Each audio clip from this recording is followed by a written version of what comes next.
Hello, everyone. Welcome to the show. I'm very excited to be joined today by Kelsey Ray Banerjee. How are you doing today, Kelsey?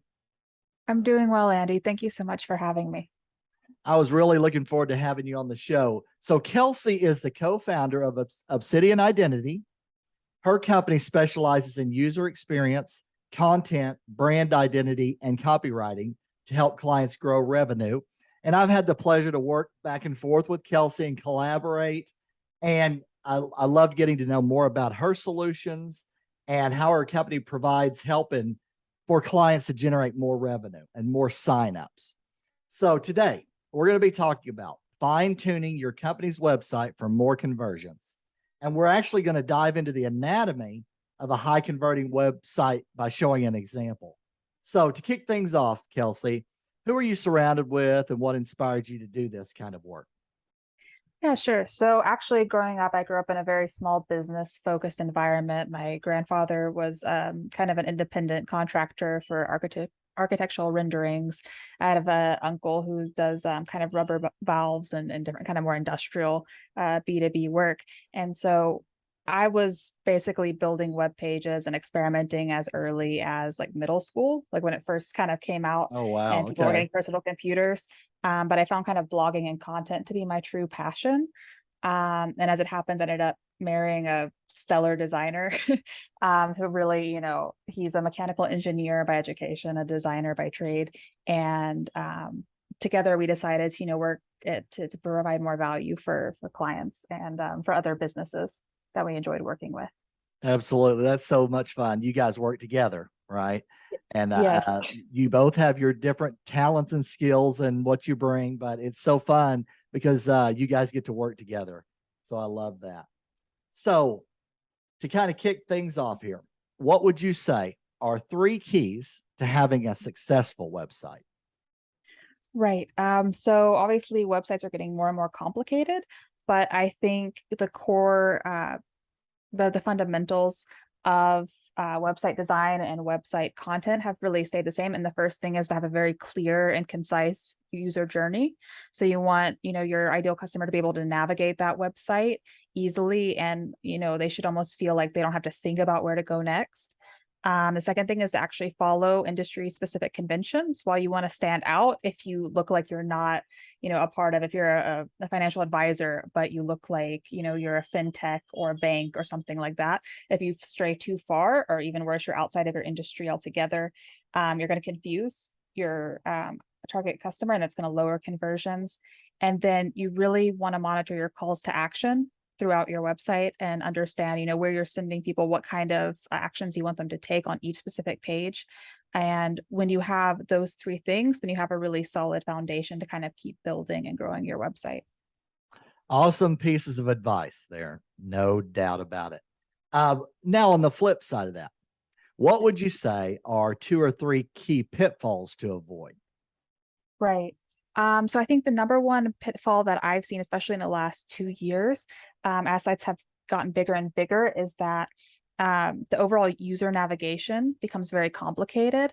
So creating extremely complicated navigation bars can really decrease not only people going through your site, but them finding what they need, even if you think you're kind of segmenting it out. And of course, there's different cases you'll want to look at in terms of like how many people that you serve and different audience personas and all of that. It differs per industry, per website, but making sure you have a very laser focused navigation is something that just, it sounds so simple, but it's actually, it can get very difficult. Right. The second thing in terms of design is not leaving enough space for the text to actually be readable. So while you want short, kind of concise copy that really drives, people to click and all of that, you want to make sure that you haven't cluttered the page. And when you have a very complicated offering where you have to explain, especially in technology, it can be really easy to overdo the content and or overdo some of the visual elements. So there's a balance you have to strike there. And then finally, forgetting your kind of unique selling points. And I've seen this happen a lot where people want to couch their kind of their main features in very easy to understand language or very safe language. And so what ends up happening is they forget to kind of point out what makes them significantly different from their competitors. And Right. so once you kind of model your website structure based on those unique selling points, then you really start to see a difference in terms of the value and the types of clients that you're getting. Like it's going to be a better match. Absolutely. And it's been my experience as well, especially in the technology world. People tend to talk about features, right? Where the end customer is really thinking about, is this going to help me make money, save time, decrease my costs, things like that, and what's different about this than some other tech, right? So you got to really pull that out front and center, I feel like. And I've watched your copy and I see that it's easy to see what the value is, right? What the value is right there. And then tell them then after that, like how it works kind of. So, all right. So now I'm going to let Kelsey actually share her screen and she's going to walk through the elements that make up a high converting web page. So please feel free to take it away from here, Kelsey. Definitely. Just sharing my screen. Okay. Here we go. All right. Can you see it all right? Yes. Okay, great. So this is an example website that we've done for a client called Encompass Advisors, which is a fiduciary financial advisory firm. They do wealth management services. And this is actually, I believe, the services page. So I just want to point out a few different things that we've done to kind of improve the user journey on the site. This is the second most visited link after the contact us page. Okay. The home page, I generally don't count because as a landing page, the home page usually includes, it's almost like a visual navigation all the way through a site, right? So you're going to have a little bit like, each section's like 20% of each of the additional pages. And the goal of our homepage here is to give them an overall idea. And this is one of the first pages they tend to go to after going through the homepage.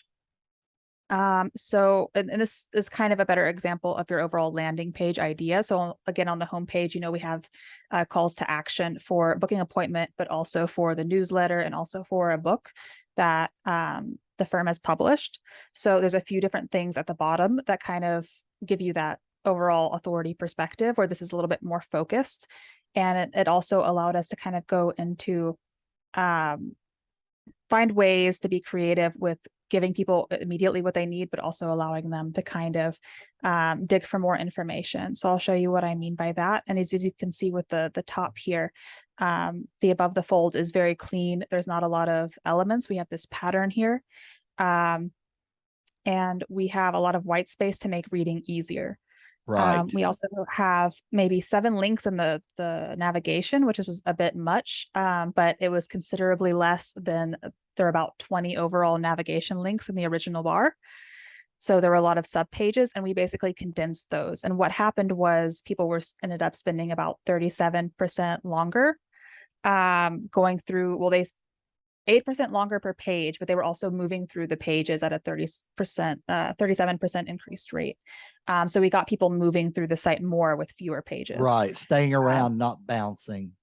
Right. Not bouncing. And then also actually reading and investigating because they didn't have to think, oh, which one of these 20 Where do I pages go is next? right. Right. So, Right. so this is an example of one of the key pages that clients go through or potential clients go through. And again, you're seeing a lot of kind of white space.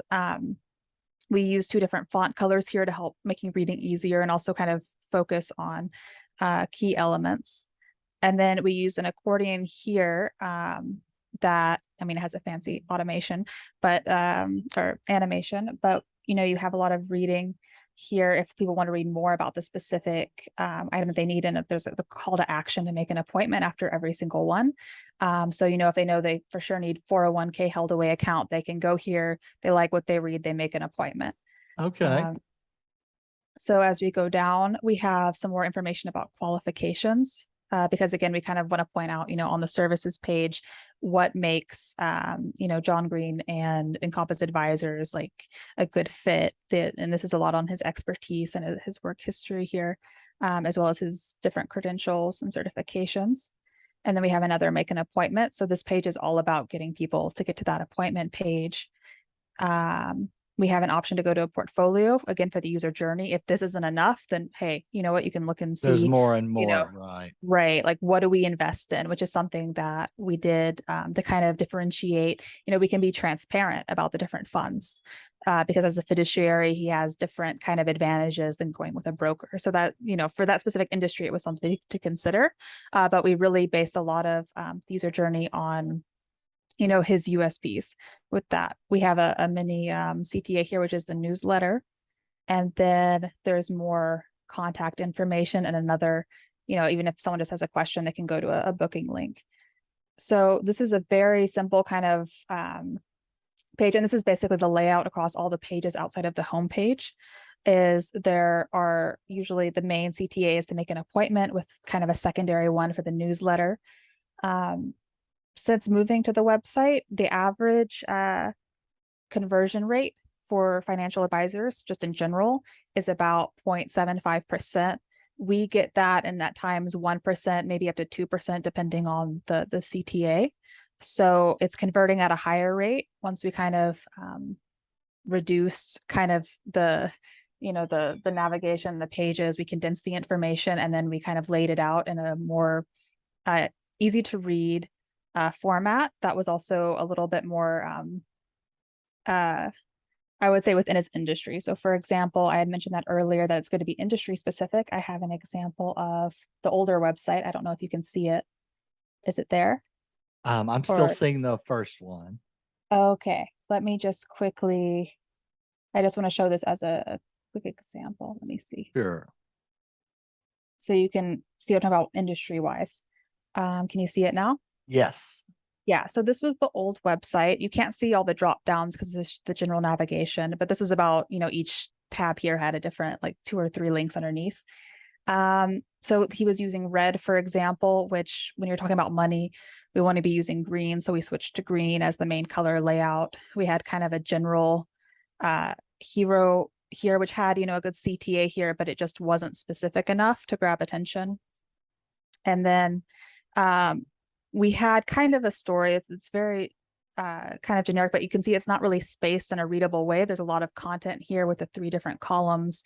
You know, someone's going through all this kind of wall of text and kind of seeing, you know, what is this? Is it what I need? And we kind of went with a way that a user can go through it and they don't really have to think as much. The green, the kind of rich colors, the rich imagery, it kind of has that luxurious feeling. And at the same time, we were able to streamline some of the content without, you know, hiding the CTAs or the calls to action. So this is Right. kind of example of what it looked like before. So in addition to kind of condensing, we kind of rebranded it as well to make sure that everything from the fonts to the images kind of reflected that overall advisory, wealth management, wealthy feel. So definitely getting that overall persona into your design can be extremely helpful. But let me just go back to website. There was one more quick example of a landing page I wanted to show. And this is for when you're doing a specific kind of campaign. Right. So this is an example for a webinar, and this page had about an 8 to 9% conversion rate. And it was very easy to just kind of copy and, you know, change the images, change the content, and you know, just duplicate the results. So you have a very big, you know, headline here. We have the logo here. Basic information, the CTA or call to action is just right up front.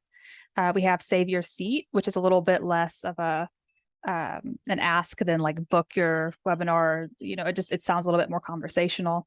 Right. It's a little bit you're asking less, like they're just saving it. They don't have to do anything. They don't even have to show up theoretically. Like Right. mentally, they're in that thing where it's just easy to do. But you're getting their contact info and knowing they're interested. Exactly. Right. So we can send them a replay, you know, worst case scenario, they have the replay. We can send them more information. Right. You know, Right. very simple copy, big headlines, even, you know, this text, I think is like 16 or 18% font size. So very readable, whether you're on a phone or whether you're on the computer.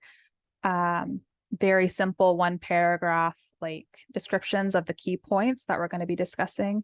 an example previous webinar, always having past examples or testimonials. And until recently, fiduciaries couldn't have testimonials. So we had to go with what we could get. So, the previous webinar is a great example. And then about John and the firm here to give that final expertise. And ideally, if this wasn't through MailChimp, I would have put the call to action again at the bottom. But this still worked at about 8 to 9% conversions. So it did pretty well. And it's something that we can keep reusing once you have this template. So again, just easy to read. You can see there's no navigation, nothing to distract anybody. The user journey should be about, what they're getting. This is basically the description of the overall webinar, a quick, they can scan this. They don't need to read everything if they're, preoccupied, they're at work looking for, ways they can up their game and things like that. Right. There's a headline in each section. So that's the main idea. They can see that Right. there. Mhm. So it's skimmable, it's easy to read. I mean, all of these things, they sound very simple, but they can make the biggest impact on the conversion rates of the site. It's just making it easy for the user to stick with you and get through to the bottom of the page. Right. Absolutely. I like it that above the fold is the action. Call to action right there. Right. Right. And then you can dig in a little bit more, a little bit more, a little bit more, So I love that. Really, really nice landing page. Thank you. Yeah, this was fun to make. Yes. Yeah.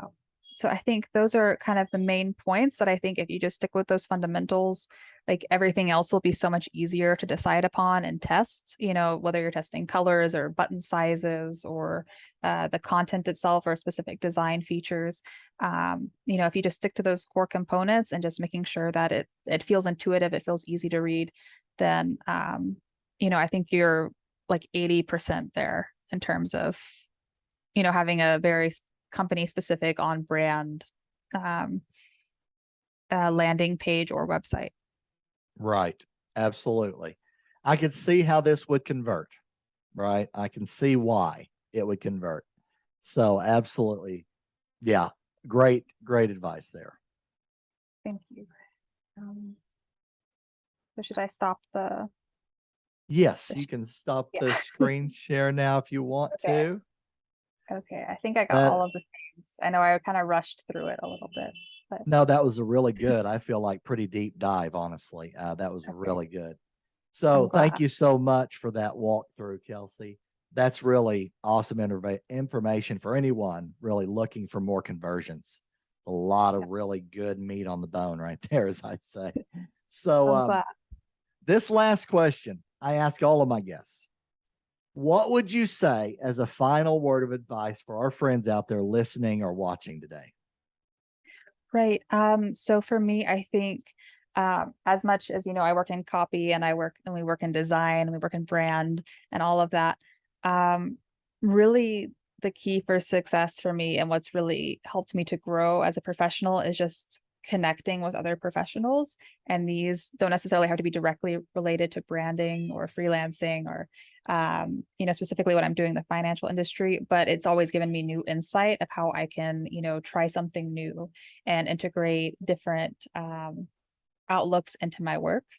And so I think if there's one thing that will always kind of keep you on top of your game, it's, just connecting with motivated and inspirational individuals who really care about what they're doing.